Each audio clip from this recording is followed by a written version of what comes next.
Il limone è un ottimo alleato per le pulizie domestiche. Scopriamo i suoi tanti utilizzi.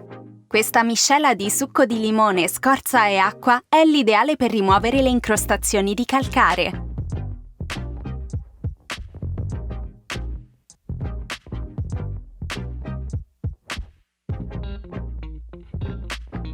L'effetto disincrostante è immediato. Usala anche come brillantante per la lavastoviglie.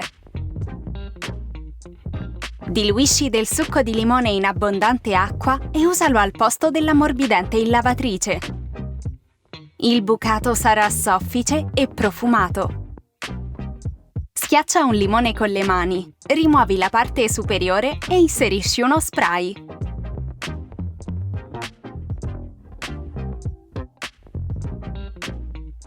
Un condimento molto pratico. Con sale e limone riuscirai a rimuovere anche lo sporco più ostinato dalle padelle.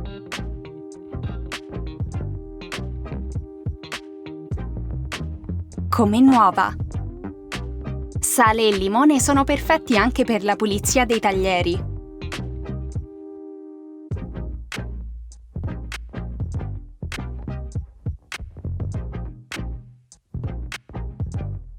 Una soluzione 100% naturale che non rovina il legno. Crea una miscela di acqua, succo di limone e qualche goccia di detersivo per piatti.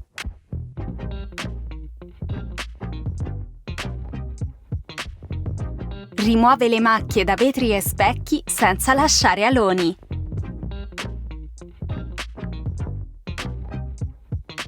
Il limone è anche un potente sgrassatore.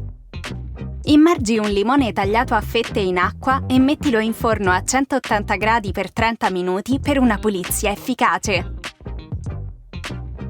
Inserisci dei chiodi di garofano nel limone.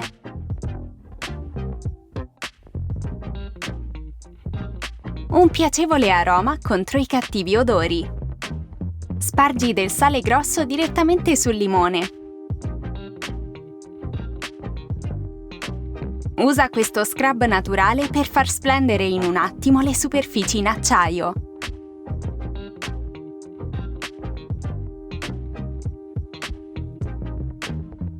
Che brillantezza! Che disastro! Usa l'azione sgrassante del limone per pulire in un attimo il forno a microonde. Lascialo agire per 2 minuti. Ammorbidisce lo sporco e facilita la pulizia. Perfetto!